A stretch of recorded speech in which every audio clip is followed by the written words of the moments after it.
How many strange characters can you fit into one movie? Wise Blood is John Huston's answer to that question. Like many John Huston films, this is an adaptation of a novel. In this case, Flannery O'Connor's debut novel, which came out in 1952. This is another so-called Southern Gothic novel and another Southern Gothic film, a movie that leans very heavily on location and certain types of characters. A movie that relies on a particular vernacular, one that I'm not very familiar with, and one that a lot of people these days, I think, might not be very familiar with. This movie was shown internationally. I can imagine some foreign audiences coming to the theater and being very confused. When I say vernacular, I don't mean that everyone has strong accents, although there are some of those, but more that the story is shaped from characters, locations, and situations that are steeped in a certain Southern context. For instance, there's a bunch of preachers in this movie. Now, when I lived in Harlem, it was actually fairly common to see people preaching on the street, and I've seen plenty of movies with preachers in them, like Night of the Hunter, or in Pulp Fiction, we hear all about the son of a preacher. But I wouldn't say I have much of an intuition about the Southern preacher thing.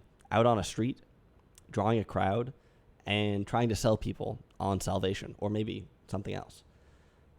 And, I mean, you'll still be able to understand the movie if you haven't spent that much time wandering around the South, but it might be a little bit of an uphill battle.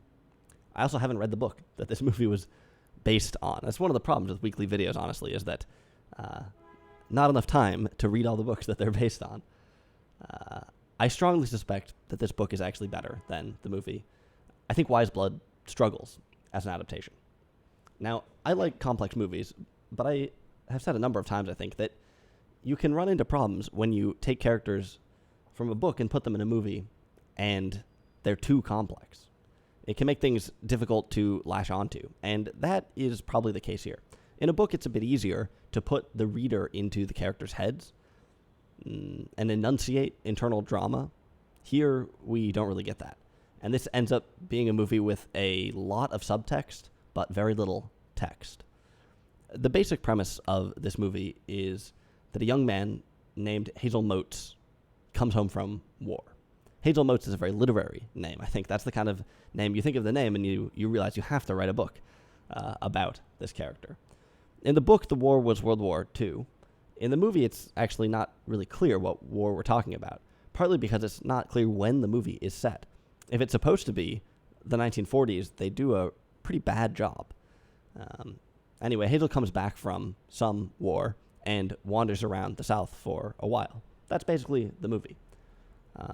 Hazel comes back from the war seemingly a little short on belief. In flashbacks, we get the feeling that he had some kind of traditional religious upbringing, fire and brimstone, fear and guilt. This was the framework for the early stages of his life, I guess, but something seems to have broken inside of him on the battlefield. We don't see anything about the war in this movie. It's kind of an unspoken series of events, but it seems like something broke. He comes back home, not to a family and a fireplace, but to a dilapidated and empty house, seemingly a family home, someplace it's been before, but a place nobody lives now, ruins, essentially. And perhaps this is a bit of a hint about what's going on inside of him and the fate of the things that he used to believe in. For one reason or another, they have fallen into disrepair, the things he used to believe in. This is not home for him anymore. So he sets out on the road. Belief is probably the central idea of this movie. In some ways, Hazel seems to believe in nothing, but in other ways, he has the most pure and honest beliefs. He has uncompromising beliefs. I mean, he's dead set on finding something that he can truly believe in. He's not going to kid himself into believing in things. He's going to look for himself and really find something that he can believe in without compromise. This is, I guess, what he sets out on the road to search for. And the rest of the movie, sure, it's sort of a catalog of odd characters, but I think what it really is a tour of people believing in things. We see a lot of different personal belief systems.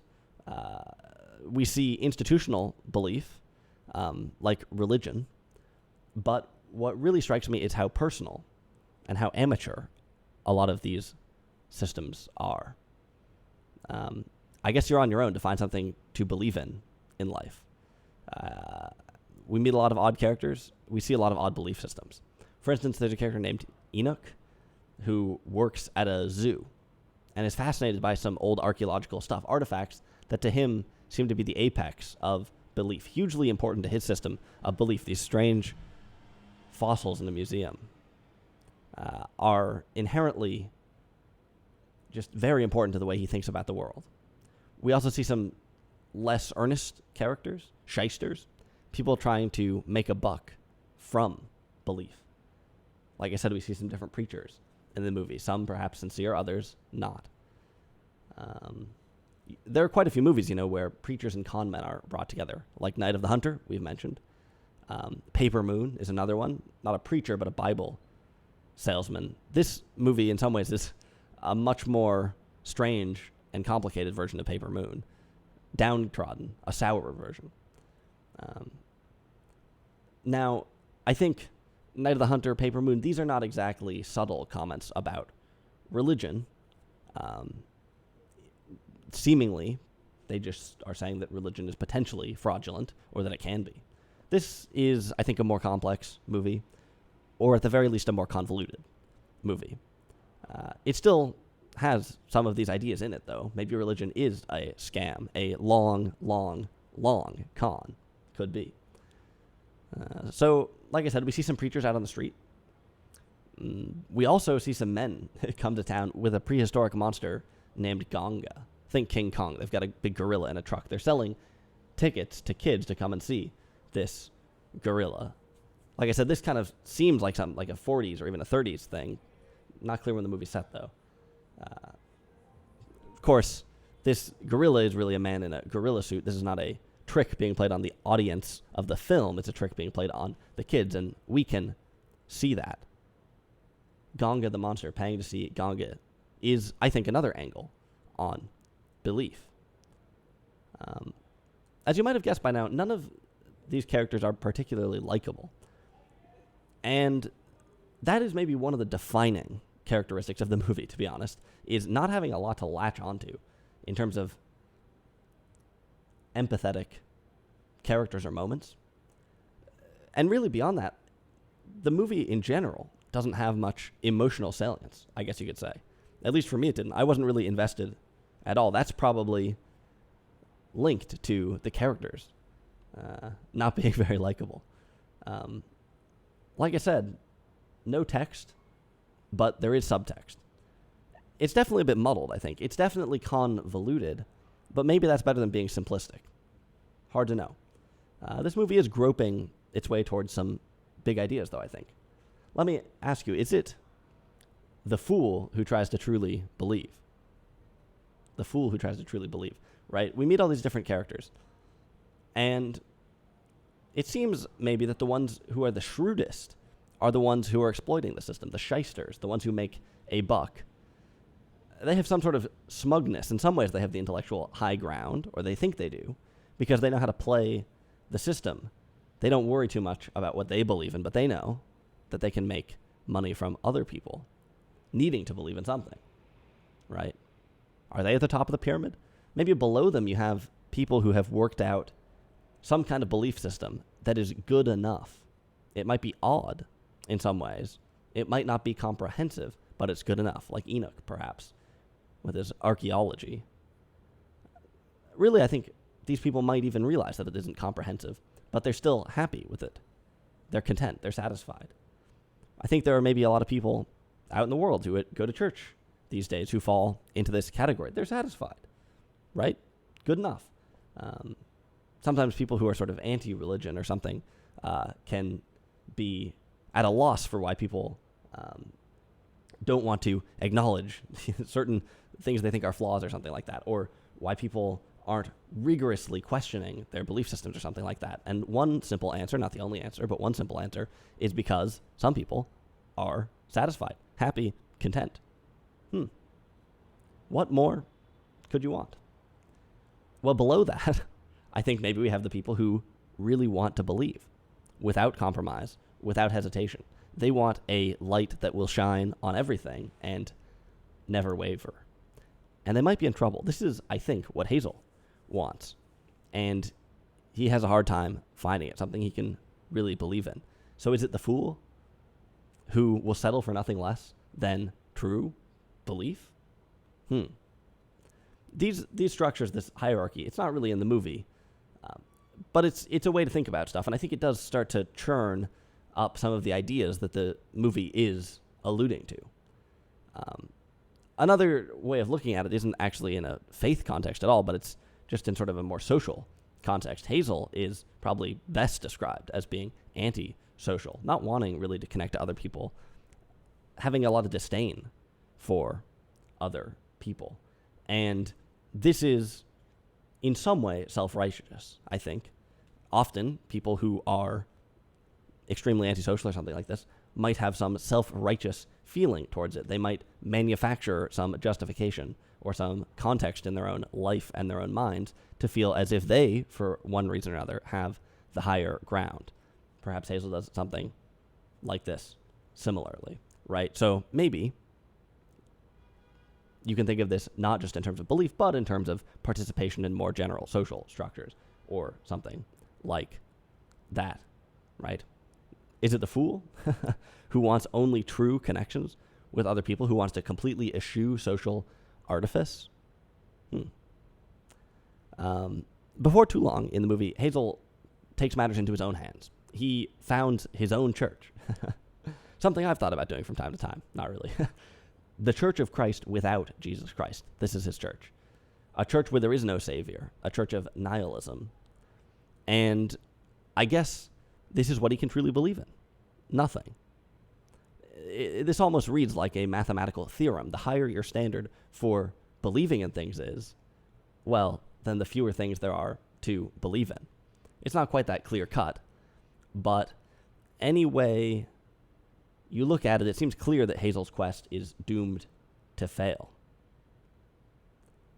Surely, he's going to have to compromise somewhere. He sets out not wanting to compromise, wanting an unflinching belief. But surely he's going to have to compromise somewhere. And will that destroy him? Interesting question. You know, faith and compromise, are those things antithetical, or do they fit together somehow? Interesting question. The title of this movie comes from a character who claims to have wise blood, meaning some kind of wisdom baked inside of him, that he's different from other people, that for some reason he sees the world the way it really is and other people don't. A little tip from me to you: if you ever find yourself thinking this, you should probably reevaluate your internal life. But he thinks that for some reason he's got it and other people don't. But after we see all these people, this huge spectrum of different people trying to believe, it seems that surely the point of the movie is that nobody has wise blood, and that it might be a bit foolish to think that you do. At least that's one sort of overarching moral to it. Like I said, there's a lot more complexity of these different ideas about belief or whatever. But anyway, Brad Dourif plays Hazel in this movie, does a great job. The actor and the character become one in this movie. Harry Dean Stanton is in it too, playing a blind preacher. This character is a little bit more simplistic, but all right. Ned Beatty is in the movie. Pretty decent acting all around. The movie has some nice moments. It has some pretty funny moments too. I wouldn't call this a comedy, but it has some pretty funny things in it, which are intentional. There's some interesting stylistic choices. For instance, the score of the movie mainly consists of the Tennessee Waltz, but being played partially on a synthesizer, which you wouldn't expect to find in the 40s in the South, I guess. The main downside, I think, to this movie, like I said, is that it's convoluted and it's not compelling. It's also not very accessible. I don't really forecast a rediscovery for this movie. I guess to put it in a positive frame, you could say that this is a very literary movie. Like I said, a much more sour and complex version of Paper Moon. I have some respect for John Huston's dense literary adaptations, with their complexities. But many of them seem to suffer from the same problems. We're going to do some more of these movies, and we'll see what I think at the end of this. But this movie definitely has some problems, some insight here and there, some wisdom, some moments, some deeper ideas that, like I said, it gropes towards. Maybe being convoluted is better than being simplistic. But ideally, we get something somewhere in between. And this is not that. So that's Wise Blood, directed by John Huston. An interesting movie, a quirky movie, certainly. But like I said, it has some issues.